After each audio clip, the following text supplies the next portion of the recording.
In 1897, one of the most advanced kingdoms in Africa was destroyed in a single week. Its treasures were stolen, its king was exiled, and the world stayed silent. This is the story of the Benin Kingdom massacre, one of Britain's darkest crimes in Africa. The Kingdom of Benin was extraordinary. Located in modern-day Edo State, Nigeria, it had existed for over 1,000 years.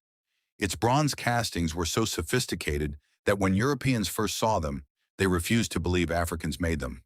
The Oba, the king, ruled over a highly organized empire with roads, trade networks, and a powerful army.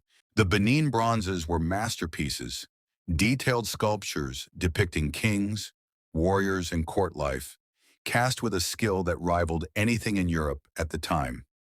They were the pride of the kingdom and the symbol of its greatness. Britain had been pushing for control of the Niger Delta trade for years.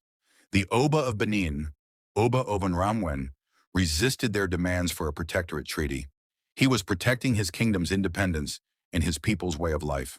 In January 1897, a British delegation attempted to visit Benin during a sacred festival.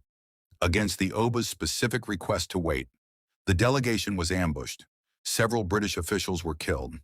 Britain used this as justification for what came next. In February 1897, Britain launched a full military assault called the Punitive Expedition. Over 1,000 soldiers attacked Benin City. The resistance was fierce but ultimately overwhelmed by superior firepower. Benin City was burned to the ground. The magnificent palace was destroyed. Centuries of history turned to ash in days. Then came the looting. British soldiers systematically stripped the kingdom of its treasures. Thousands of bronze sculptures, ivory carvings, and sacred artifacts were taken. These priceless pieces of African heritage were shipped to Britain and sold to museums and private collectors across Europe.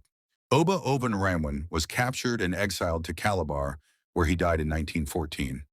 Far from his kingdom, far from his people, far from everything he had dedicated his life to protecting. Benin was incorporated into British Nigeria, a 1,000-year-old kingdom erased in a week. But the people of Benin never forgot. They rebuilt. They preserved their culture, their traditions, and their identity against everything colonialism threw at them. Today, the Benin bronzes sit in museums across Europe. The British Museum, museums in Germany, across the world. Nigeria has been demanding their return for decades. Recently, some have started coming back. A small but significant acknowledgement of one of history's greatest cultural thefts. The Kingdom of Benin still exists today. The Oba still reigns in Benin City.